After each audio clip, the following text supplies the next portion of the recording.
is the law of pure potentiality, and how can we embrace this law in our everyday life? The law of pure potentiality is that everything beyond what you can see, touch, taste, smell, and hear, in other words, beyond the relative experience of the material world, in the law of potentiality, anything is possible because it doesn't yet exist.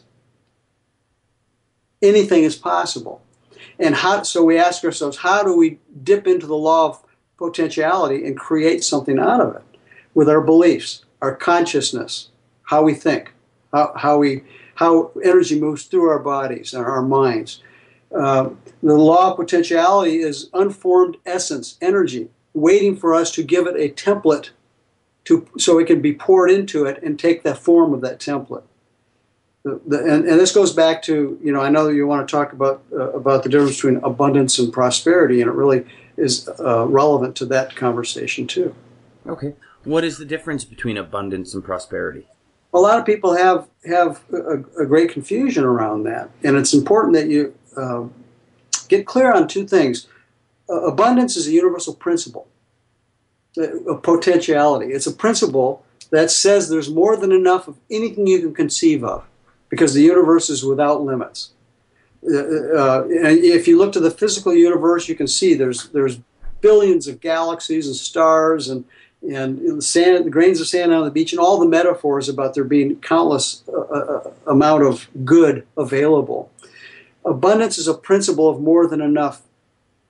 Prosperity is how you demonstrate that principle in your life in material form.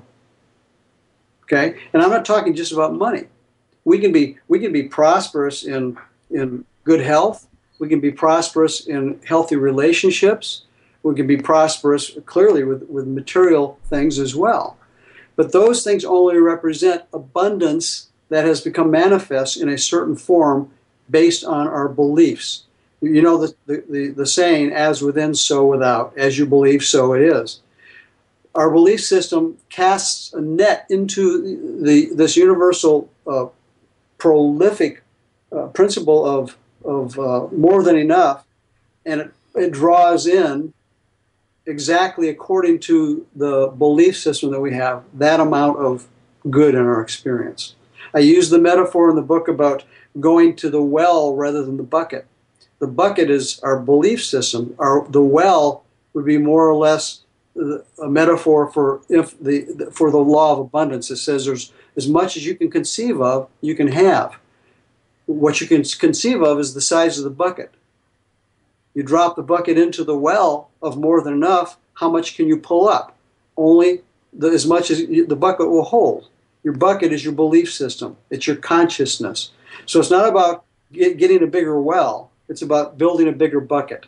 And you do that through increasing your belief system, your consciousness about your accessibility to the principle of abundance, infinite good.